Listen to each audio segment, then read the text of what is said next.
This is part 5 of reading this article, Microemulsions of Nonionic Surfactants, etc. And now we're on part 2 of the experimental section, and specifically part 2.5, or the second part, point 2.5, extraction of tricyclic antidepressants, TCAs, into microemulsions. And this is the experimental protocol or procedure. In all extraction experiments, the Windsor 2 microemulsion was generated in situ. So they made it. The Windsor 2, again, not sure, looks like this: water with a microemulsion, which is a water in oil microemulsion, meaning that the droplets have water in them, or the polar substance, as I think we'll say. Right. All right. The following general protocol was applied to 9 milliliters of TCA solution, tricyclic antidepressant, prepared by dissolving the necessary amount of solid TCA in water. Sodium chloride, 0.5 molar, or phosphate buffer. 1 milliliter of ester was added as an oil component.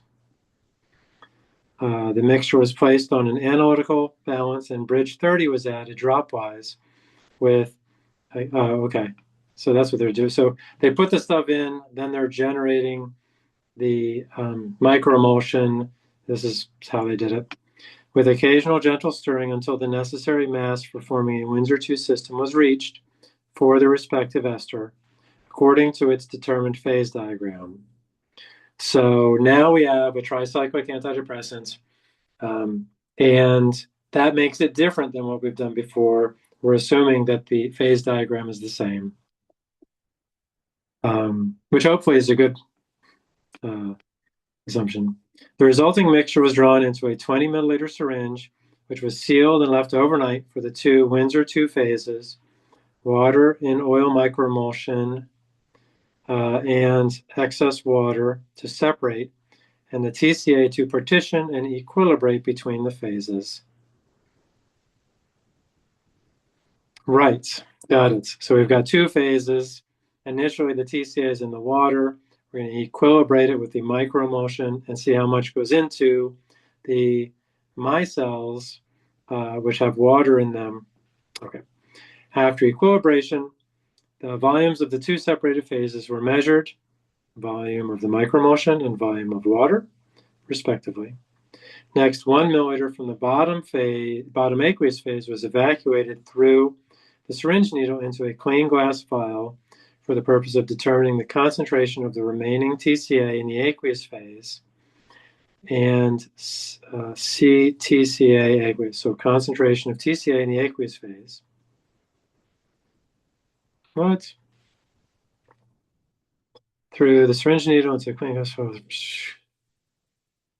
phase. I think this should be comma, as if that's what it is. So the concentration of the remaining TCA in the aqueous phase, comma, TCA, concentration, TCA in the aqueous phase. All right. And good. Using gas chromatography, mass spectrometry, so this is something that Sac City College has. The concentration of TCA extracted into the microemulsion phase was determined by mass balance, i.e. by subtracting the mass of TCA found in the volume of the water milliliters of aqueous phase after partitioning from the initial total mass of TCA found in the original 9 milliliters. Okay, so they're going to use gas chromatography on the water part. Then they know by subtraction, we're coming up with a formula here. Let's see. But by subtraction, so let's see. So they've got a test tube. They've got a water and oil microemulsion, and they've got water with our TCA or tricyclic antidepressants. Maybe it's got some salt in it. Maybe it's got some phosphate buffer. But we know that this is going to be 9 milliliters, and that they're going to make it just like they did before, and to add the correct amount of ester and bridge 30. And then, all right, so you're going to know 9 milliliters. You're going to know the concentration of the TCA solution. You're going to be able to determine the mass in the TCA, of TCA in the water part. You're going to then test to see how much is in there using GC, and the difference is going to be how much must be in those water and oil microemulsion droplets. Seems reasonable. Blah, blah, blah. All right. The concentration of TCA extracted into the microemulsion phase, yes, determined by mass balance, that is, by subtracting the mass of TCA found in the volume of water, milliliters, of aqueous phase after partitioning from the initial total mass of TCA found in the original 9 milliliters of solution, and dividing the resulting difference by volume of the microemulsion. Right, because we're looking for a concentration, and the concentration we're looking for is, I guess, a mass percent. All right, the extraction yield was calculated with the formula. Extraction yield percent was concentration of TCA in the initial solution minus concentration of TCA in the aqueous phase times the volume of the water, or the aqueous phase. I know it's confusing because this is water, but it's really the aqueous phase. Right, yes. And then they use aqueous there. And so this top is just going to be the mass TCA in microemulsion divided by the original amount. So this is going to be mass TCA in solution originally. So, and that's going to be the extraction yield, the percent extracted into the microemulsion. Oh, and yes, here's all these. The final volume of water after phase partitioning in milliliters. How do they determine that, I wonder? What the volume is, I guess I don't know. I guess they extract it all, and they can measure the volume in the syringe. It says they're only extracting 1 milliliter from the bottom aqueous phase. Was evacuated. I do not see how they're determining the volume of this water. Well, anyway, that's a question. Let's see. So, yes, there's the list of things that ends what they are. And let's see. Oh, everything's in milligrams per liter for the concentrations, milligrams per liter. Excuse me. And milliliters. So we got some liters and milliliters there. So some unit issues. But really, it's concentration times volume, which is something that we're familiar with from Gen Chem. Let's keep going on this one. Determination of residual concentration of TCAs in water after extraction. Okay, yeah. So the one, yeah, this is going to be the GC part. So the 1 milliliter of residual water collected after extraction was evaporated to dryness at 70 degrees Celsius. The resulting residue is taken up with chloroform, interesting, into a 1.5 milliliter GC vial, to which a known amount of an internal standard solution, mirtazapine, and chloroform was added. So that's our standard. But so drying to evaporated to dryness, doesn't say how long that takes. And they're being careful not to take it to 100 degrees. I wonder if that, they know something that they're not telling us about how TCAs break down at higher temperatures. And I don't see a reference for why this particular temperature was chosen. Okay.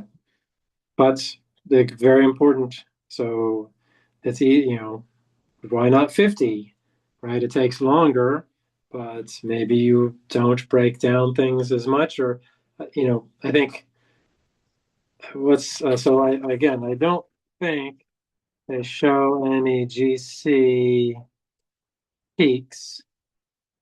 Just looking through here, no, they don't show any GC peaks. So presumably, when you do the analysis at the 70 degrees, so for GC, the way it works is you'll get a spectrum versus time,